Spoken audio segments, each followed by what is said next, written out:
বিসমিল্লাহির রহমানির রহিম। আজ আমি জমজম পানির গুরুত্ব নিয়ে আলোচনা করব। পানি মানুষের জীবন। পানি ছাড়া মানুষের জীবন বাঁচে না। তবে বিশেষ একটি পানি সব পানির উপর শ্রেষ্ঠ হয়ে আছে। পবিত্র মক্কার আঙিনায় ঐতিহাসিক জমজম কূপের পৃথিবীর চেয়ে অমূল্য অমৃত জল। আল্লাহর অপার কুদরতের বিস্ময়কর নিদর্শন। জান্নাতি ঝর্ণাধারা সমূহের একটি। হজরত ইব্রাহিম আলাইহিসসালাম এর দেয়াল ফসল পৃথিবীর শ্রেষ্ঠ ও সার্বোত্তম পানি। হাজার হাজার বছর ধরে কোটি কোটি হাজির তৃষ্ণার্ত হৃদয়ের পিপাসা মিটিয়ে আছে। পবিত্র কাবা থেকে মাত্র 20 মিটার দূরে অবস্থিত 30 মিটার গভীরের এ কূপের পানির ফজিলত অনেক।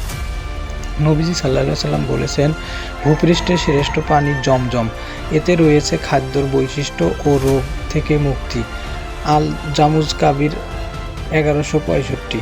মাজমাউজ জায়েদ আরও বর্ণিত রয়েছে যে উদ্দেশ্য জমজমের পানি পান করা হবে তা পূরণ হবে।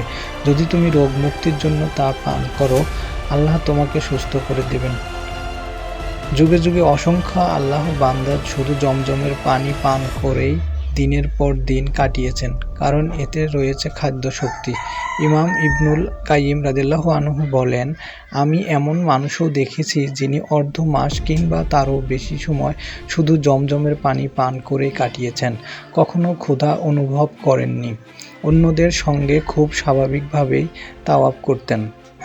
তিনি আমায় বলছেন, একবার তো শুধু জমজমের পানি পান করেই 40 দিন কাটিয়েছেন। হজরত আবু যর গিফারি রাদিয়াল্লাহু আনহু ইসলাম গ্রহণ করে যখন মক্কায় এসেছিলেন, তখন তিনি শুধু জমজমের পানি পান করে 30 দিন কাটিয়েছেন। রাসূল সাল্লাল্লাহু আলাইহি সাল্লাম রোগীদের ওপর জমজমের পানি ছিটাতেন এবং তাদেরকে তা পান করতে দিতেন। রোগ মুক্তির জন্য জমজমের পানি পান করার অসংখ্য ঘটনা রয়েছে। ইমাম আহমদ ইবনে হাম্বল রাদিয়াল্লাহু আনহু ছেলে নিজ পিতার ব্যাপারে বলেন, আমি বাবাকে রোগ থেকে মুক্তি লাভের জন্য জমজমের পানি পান করতে দেখেছি। সেই সঙ্গে তিনি পানি দিয়ে হাত ও মুখ মাসাজ করতেন।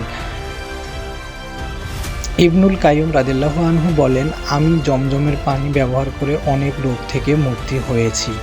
জমজমের পানি যে উদ্দেশ্যে পান করবে, আল্লাহ তার সে নিয়ত পূরণ করবে। রাসূল সাল্লাল্লাহু আলাইহি সাল্লাম বলেছেন, জমজমের পানি উদ্দেশ্য নিয়ে পান করবে তা পূরণ হবে। ইবনে মাজাহ 30-62।